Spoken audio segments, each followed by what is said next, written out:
होने देंगे। हिजबुल्लाह के खिलाफ ऑपरेशन खत्म नहीं हुआ है। इजराइल गार्ड्स ये चेतावनी दे रहे हैं, हिजबुल्लाह ने हमला किया तो करारा जवाब दिया जाएगा। ये इजराइल की तरफ से फिर कहा गया है।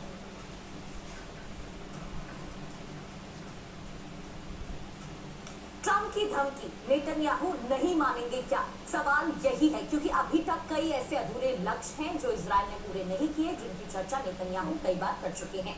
नेतन्याहू के 5 बड़े बयान एक एक कर आपको बताते हैं।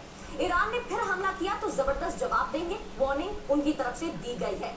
इसके अलावा ईरान को परमाणु हथियार हासिल नहीं करने देंगे, वही पुराना बयान उनकी तरफ से दोहराया गया। हिजबुल्लाह के खिलाफ अभियान अभी खत्म नहीं हुआ है, ये भी बताया गया है। ट्रंप के साथ बातचीत सम्मान सहयोग के माहौल में हो रही है, ये भी बताया। नेतन्याहू ने इन बयानों के जरिए क्या संदेश देने की कोशिश की कि भले हमने रुक गए हैं लेकिन सैन्य विकल्प अभी भी हमारे पास खुले हुए हैं। ईरान ने हमला किया तो जवाब देने के लिए हमारी पूरी तैयारी है। ईरान को किसी कीमत पर एटम बॉम्ब नहीं बनाने देंगे और लेबनान में इजरायली ऑपरेशन खत्म अभी नहीं हुआ है। डोनाल्ड ट्रंप के साथ टकराव नहीं चाहते हैं नेतन्याहू, ये भी अपने बयान के जरिए क्लियर किया है। और हमारे साथ हमारे सहयोगी मनीष झा इस वक्त मौजूद है। मनीष, दिखाने की कोशिश क्या की जा रही है, हो क्या रहा है? हाथी के दांत दिखाने के और खाने के और डोनाल्ड ट्रंप ये बताने की कोशिश तो कर रहे हैं कि इजराइल पर दबाव डालकर देखो देखो उन्होंने जंग कैसे रुकवा दी, लेकिन इजराइल तो कह रहा है कि एक रॉकेट हिजबुल्लाह का आया और जंग दोबारा शुरू हो जाएगी। लेबनान में फिर इजरायली मिसाइलें गरजने लगी। बिल्कुल, देखिए मामला बहुत ही दिलचस्प है और जटिल भी है। जटिल इसलिए क्योंकि इसमें केवल डोनाल्ड ट्रंप और नेतन्याहू प्लेयर के तौर पर नहीं है, इसमें बहुत सारी बातें हैं। मसलन कि लेबनान के 20% से अधिक टेरिटरी पर इस वक्त आईडीएफ कंट्रोल करके बैठी हुई है, लितानी रिवर के पार तक। और ऐसे में जाहिर है कि आईडीएफ और हिजबुल्लाह के बीच हर दिन हर घंटे फाइटिंग चल रही होती है। अब उसमें से जाहिर है कि अगर एक भी रॉकेट हिजबुल्लाह का नॉर्थ इजराइल आया तो सारी जो अभी अंडरस्टैंडिंग है वो टूट जाएगी।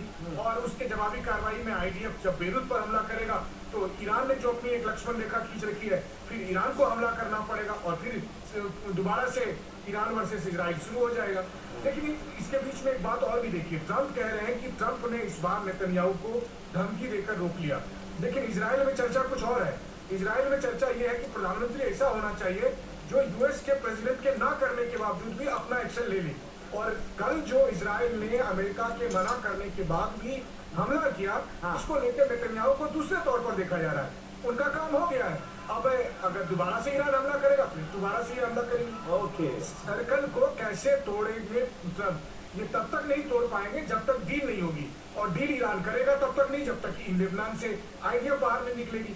आईडीएफ तब तक बाहर नहीं निकलेगी जब तक डील नहीं हो जाएगी, जब तक ईरान से गारंटी नहीं मिल जाएगी। तो मतलब पहले तुम के चक्कर में यहाँ स्थिति ऐसी बनी हुई है कि लगातार ग्राउंड पर लड़ाई जारी रहेगी और उसमें से एक छोटा सा कहीं से भी एक फायरिंग दोबारा से ईरान वर्सेस इजराइल की जंग को शुरू कर देंगे। बिल्कुल, और ट्रंप अभी भी कह तो यही रहे हैं मनीष कि नेतन्याहू को वरना जंग अकेले लड़नी पड़ेगी। तो आने वाले वक्त में ये मुमकिन है कि इजराइल की तरफ से हमले होते रहे और डोनाल्ड ट्रंप कहीं ना कहीं बैक स्टेज सपोर्ट नेतन्याहू को देते रहे। इसकी भी तो पूरी संभावना है, बहुत छोटी इसकी संभावना है, लेकिन मुझे लगता है कि बहुत हद तक ये पॉलिटिकल स्टेटमेंट ज्यादा है, स्ट्रेटेजिक स्टेप्स कम है। क्योंकि याद करिए, इससे ज्यादा हार्ड स्टेप प्रेसिडेंट बाइडेन भी लिया करते थे, बोला करते थे जब गाजा के खिलाफ इजराइल की कार्रवाई होती थी। देखिए, ऐसा नहीं है कि मिडिल ईस्ट में इजराइल के लिए अमेरिका लड़ता है।